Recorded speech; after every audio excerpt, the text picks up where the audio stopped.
तो आज का टॉपिक है common force in mechanics.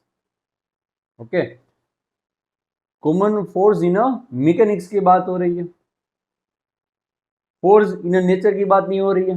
Okay, force in nature में कितने फोर्स आते हैं? टोटल 4 फोर्स आते हैं। Gravitational force, electrostatic force, okay, Columbian force means, फिर आता है स्ट्रॉन्ग न्यूक्लियर फोर्स और वीक न्यूक्लियर फोर्स। बस उसकी बात नहीं कर रहे।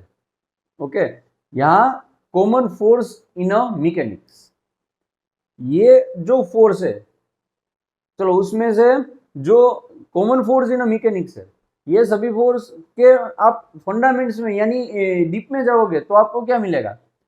कोलम्बियन फोर्स मिलेगा। ओके, मोस्ट ऑफ क्या, कौन सा फोर्स मिलेगा आपको? कोलम्बियन फोर्स ही मिलेगा। ओके, बट उतना अंदर जाने के बाद वो जो प्रॉब्लम है उसका सॉल्यूशन इजीली नहीं मिलता, कॉम्प्लेक्स हो जाता है। ओके, बट उस फोर्स को अलग से कोई अलग टाइप का फोर्स सोच ले और उसका सॉल्यूशन करे तो वही कंसेप्ट यानी वही प्रॉब्लम कैसा हो जाता है? इजी हो जाता है।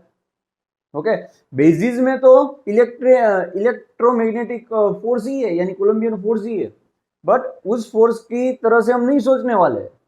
ओके, हम सोचने वाले कोई अलग फोर्स की तरह उसे सोचने वाले। ओके, जैसे प्रॉब्लम सोल्व करना इजी हो जाए हमारे लिए, वो प्रॉब्लम सोल्व करना कैसा हो जाए? इजी हो जाए। ओके, यहाँ पे क्या रहता है?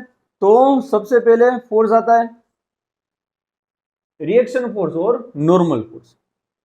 चलो, तब रिएक्शन फोर्स और नॉर्मल फोर्स यानी क्या फोर्स, कौन सा फोर्स? तो चलो ये कोई एक बुक ले ली।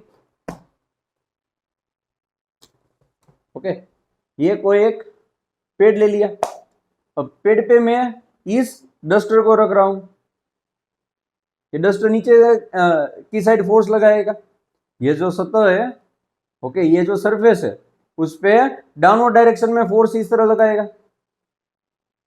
ओके, उसी टाइम ये सरफेस इस डस्टर पे ऊपर की तरफ फोर्स लगाएगी। ओके, तो इस फोर्स को हम बोलते हैं नॉर्मल फोर्स, इस फोर्स को हम बोलते हैं नॉर्मल फोर्स। और ये फोर्स कई बार कई रेफरेंस बुक में लिखा होगा सेल्फ एडजस्टिंग फोर्स। ओके, यानी वो उसकी वैल्यू है वो एडजस्ट करती है। कैसे? यहां इसका ग्राम 100 ग्राम है, वैसे 100 इसके ऊपर और 100 ग्राम वाला एक और डस्टर रख दो तो डाउनवर्ड डायरेक्शन में फोर्स बढ़ा, और जितना डाउनवर्ड डायरेक्शन में फोर्स बढ़ा उतना ही फोर्स कहां पे बढ़ा? अपर डायरेक्शन में, यानी अपर डायरेक्शन में फोर्स बढ़ा उतना ही। जितना ऑब्जेक्ट यहाँ पे आप रखोगे उतना ही फोर्स ये सरफेस है वो उस ऑब्जेक्ट पे लगाएगी। ओके, एक समय तो ऐसा आएगा कि ये सरफेस टूट ही जाएगी, यानी आप बहुत बड़ा ऑब्जेक्ट रख दो और आप वैसा ज्यूम करो कि ये नहीं टूटेगा, तो नहीं हो सकता। वो तो टूटने ही वाली है, क्योंकि डाउनवर्ड डायरेक्शन का फोर्स बढ़ जाएगा और अपर डायरेक्शन का फोर्स बैलेंस नहीं कर पाएगा। अभी तक क्या था? बैलेंस कर पाता था। तो उस फोर्स को बोलते हैं हम नॉर्मल फोर्स और रिएक्शन फोर्स। ओके, चलो तो देख लेते हैं। When a body is placed on a rigid surface, a body experiences a force which is perpendicular to the surface. In contact, this force is called normal force or reaction force. तो उसके बाद आता है friction force. तो friction force कब दिखता है? अब फ्रिक्शन फोर्स कब दिखता है उसकी बात करते हैं।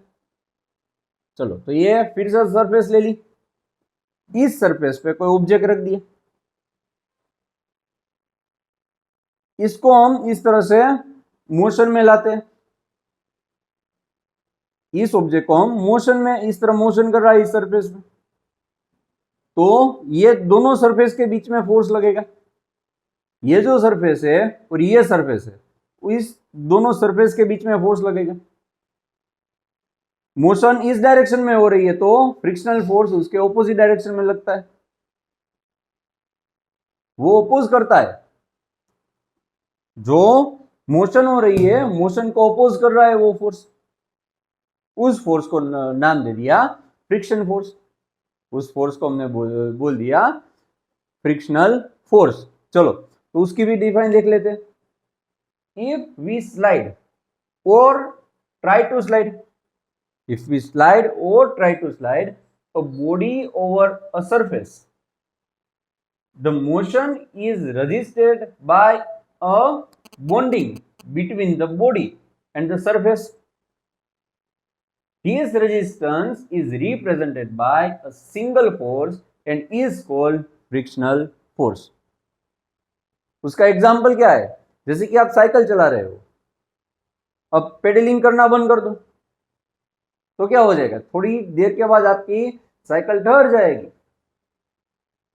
क्यों? क्योंकि फ्रिक्शनल फोर्स लग रहा है। वहां पे पहली सरफेस कौन सी हो गई? रोड। और दूसरी सरफेस किसकी हो गई? जो साइकिल है, साइकिल के टायर की सरफेस, वो सेकंड हो गई। और साइकिल इस डायरेक्शन में मूव करती होगी तो फ्रिक्शनल फोर्स किस डायरेक्शन में अप्लाई होगा? इस डायरेक्शन में, क्योंकि वो मोशन को अपोज कर रहा है। वो फोर्स क्या कर रहा है? मोशन को अपोज कर रहा है। ओके, फिर से एक बार देख लेते हैं define. If we slide or try to slide a body over a surface, a motion is resisted by a bonding between the body and the surface. This resistance is represented by a single force and is called frictional force. In other words, a force of friction is perpendicular to the surface and opposite to the direction of intended motion. उसी चीज को इस तरह से भी आप लिख सकते हो। चलो उसके बाद का फोर्स की बात करते हैं, बुयंट फोर्स। तो इस बुयंट फोर्स को हम सभी ने कहीं ना कहीं एक्सपीरियंस किया है, पर पता नहीं है ये ऐसा क्यों हो रहा है। पानी की बकेट जब आप कोई कुएं में से निकालने की ट्राई कीजिए, या बड़ा सा टैंक बनाया है अंडरग्राउंड अपने घर के अंदर, उसमें से उस बकेट को काटने के लिए ट्राई कीजिए, और जब तक वो पानी की जो सरफेस है उसके कांटेक्ट में रहेगा, तब तक उस बकेट का जो वेट है वो कम फील होगा। ओके, यानी हल्का फील होगा। फिर बाद में जैसे ही वो एयर और वाटर का इंटरफेस को पास कर देता है, यानी जो बकेट है पूरी की पूरी वाटर में से बाहर निकल जाती है, सडनली उसका मास बढ़ जाता है। वैसा हम फील करते हैं, कई बार किया होगा कि भाई कोई ऑब्जेक्ट है, उसको कहां से निकालना है? पानी में से निकालना है। जब तक वो पानी में इजीली खींच सकते हैं, बट एक बार पानी से बाहर निकाल लो तो उसका जो वेट है वो ज्यादा फील होगा। क्यों? तो भाई पानी की एक प्रॉपर्टीज है। ओके, कोई भी लिक्विड है उसकी प्रॉपर्टी है, वो अपवर्ड डायरेक्शन में फोर्स लगाती है। वो अपवर्ड डायरेक्शन में फोर्स लगाती है। कितना? तो आर्किमिडीज प्रिंसिपल को पढ़ना पड़ेगा, जो आप 9th में पढ़ भी चुके हो, और 11th में आप फ्लूइड मैकेनिक्स में पढ़ने वाले हो। तब आपको पता चलेगा एग्जैक्टली कितना फोर्स ऊपर अपवर्ड डायरेक्शन में लगता है वो। ओके, वो आप पढ़ने वाले हो फ्लूइड मैकेनिक्स में। तो यहाँ पे जो ये प्रॉपर्टी है लिक्विड की अपवर्ड डायरेक्शन में फोर्स लगाने की, उस फोर्स को हम बोलते हैं बुयंट फोर्स। उस फोर्स को हम बोलते हैं बुयंट फोर्स। चलो देखते हैं buoyant force. When a body is partially और fully immersed in a fluid, when a body is partially or fully immersed in a fluid, an upward force acts on it, उस पे कोई upward force लगता होगा, which is called buoyant force, which is called buoyant force, or in simply buoyancy. चलो तो ये 3 mechanics के force की बात की। अब आते हैं विस्कस फोर्स पे। तो विस्कस फोर्स कहां पे दिखता है? तो क्या भाई, पहले पानी का ग्लास ले लो और पानी के ग्लास को आप फेंको सरफेस के ऊपर, तो पानी बहुत दूर तक जाएगा। जो पानी है वो बहुत दूर तक जाएगा। ओके, बट अब हनी की बोतल ले लो और उसमें से हनी को कहा करो, सरफेस के ऊपर, तो हनी इतना फैल नहीं पाएगा जितना पानी फैल सका था। हनी सीमित दायरे में ही आपको दिखेगा। क्यों? क्योंकि वहां एक लेयर के ऊपर जब दूसरा लेयर मूव हो रहा है, हनी के मॉलिक्यूल का एक लेयर है, उसके ऊपर इस तरह से सोचो मोशन को कि भाई हनी का एक लेयर है, उसके ऊपर हनी के मॉलिक्यूल का दूसरा लेयर है, वो जब मोशन कर रहा है तो ये दोनों जो लेयर हमने सोचे लिक्विड के, हनी के, उसके बीच में फ्रिक्शन फोर्स लग रहा है, वो अपोज कर रहा है, और उस फोर्स को हमने बोला है विस्कस फोर्स। उस फोर्स को हमने बोला है विस्कस फोर्स। देखते हैं viscous force, the property of a fluid due to which it opposes the relative motion between its different layer is called viscosity, is called viscosity, or fluid friction, or fluid friction, or internal friction। इस तीनों में से कोई एक को हम नाम दे सकते हैं, बट मोस्ट जनरली विस्कोसिटी को ही हम यूज करते हैं। And the force between the layers opposing the relative motion is called viscous force। तो ये हो गई बात विस्कस फोर्स की।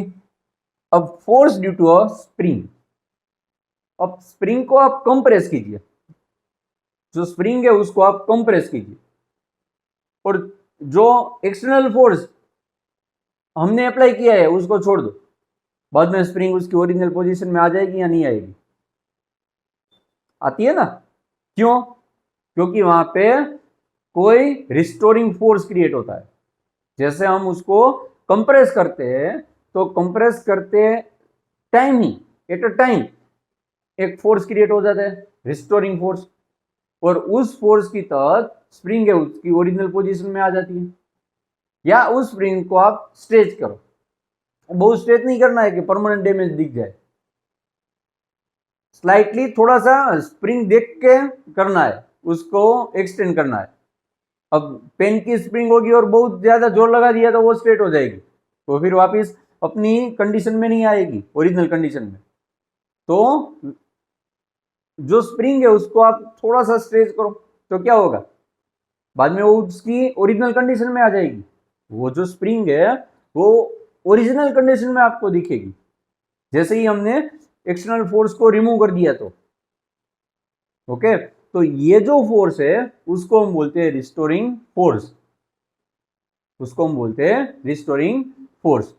और उस फोर्स पे लिए वो किस पे डायरेक्टली डिपेंडेंट है? तो भाई एफ, या ये जो रिस्टोरिंग फोर्स एफ है, is directly proportional to the displacement. वो डिस्प्लेसमेंट पे डायरेक्टली प्रोपोर्शन में, जब प्रोपोर्शनलिटी साइन निकल जाएगी तो F equal to minus k x लिखा जाएगा।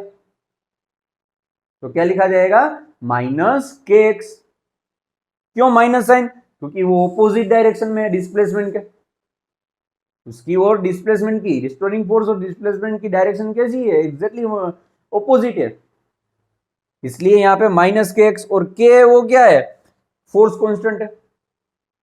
कई बार इसे स्प्रिंग कांस्टेंट भी बोलते हैं, कई बार उसे स्प्रिंग कांस्टेंट भी बोलते हैं। ये बात हुई फोर्स ड्यू टू स्प्रिंग की। चलो तो देख लेते हैं। When a spring is compressed और extended by an external force, when a spring is compressed or extended by an external force, a restoring force is generated. This force is usually proportional to the compression or elongation। यानी जो displacement है, जो spring की length decrease की, जो पहले थी और बाद में थी, और उसके बीच में जो डिफरेंस आता है, ओके, उसे कंप्रेशन और इलोंगेशन मींस खींचना। फिर से एक बार देख लेते हैं। When a spring is compressed और extended by a external force, a restoring force is generated. This force is usually proportional to the compression और elongation. The spring force F is written as F is equal to minus kx, where k is force constant and x is the displacement. The negative sign denotes that the force is opposite to the displacement from unstretched state. चलो अब उसके बाद में आता है tension. Tension means क्या? Exam का tension, पास होंगे या नहीं होंगे उसका टेंशन, वीकली टेस्ट में अच्छे मार्क आएंगे या नहीं आएंगे उसका टेंशन नहीं, वो टेंशन नहीं है. ओके, बट जो रिस्टोरिंग फोर्स स्ट्रिंग में क्रिएट हो रहा है, जो रिस्टोरिंग फोर्स स्ट्रिंग में क्रिएट हो रहा है, उसे हम टेंशन बोल सकते हैं. So the restoring force in a string is called tension. Okay, तो for a string of negligible mass, okay, और जो निग्लिजिबल मास वाली स्ट्रिंग है तो पूरी स्ट्रिंग में क्या होगा? तो भाई टेंशन कांस्टेंट पाया जाएगा. बट कब? जब स्ट्रिंग का मास निग्लिजिबल है तब. स्ट्रिंग के पास खुद मास है, वो एक स्ट्रिंग है और उसके पास खुद मास है, तो उसके ऊपर के छोर पे और नीचे के छोर पे टेंशन की वैल्यू अलग अलग दिखेगी, क्योंकि उसका मास है ना, उसका मास आपको दिख रहा है इसलिए. तो किस तरह की कंडीशन हो जाएगी जब निग्लिजिबल मास वाली स्ट्रिंग नहीं है? तो ह्यूमन चेन वाली कंडीशन हो जाएगी. क्या होगा? सबसे ऊपर से डाउनवर्ड डायरेक्शन में कोई खाई है, वहां से कोई आदमी को निकालना है, तो ह्यूमन चेन बनाइए. तो पहला आदमी है, उसने कितने आदमी लोग की चेन है? मे बी 10 आदमी लोग की चेन है. तो क्या हो जाएगा? तो वो जो ऊपर का आदमी है उसने 9% को होल्ड किया है, फिर उसके नीचे का आदमी है, उसने कितने परसेंट को होल्ड किया है? 8% को. उस तरह से उसको कंसिडर करना होगा, उस सिचुएशन में इस तरह से हमें वर्क करना होगा. तो उसके लिए टेंशन हर एक डिस्टेंस पे, थोड़े थोड़े डिस्टेंस पे उसका टेंशन कैसा होगा? डिफरेंट होगा. और जो मासलेस स्ट्रिंग कंसिडर करते हैं तब क्या होगा? तो ये जो टेंशन है वो पूरे के पूरे स्ट्रिंग में कैसा दिखेगा? सेम दिखेगा. तो ये हो गई बात कॉमन फोर्सेस इन मैकेनिक्स.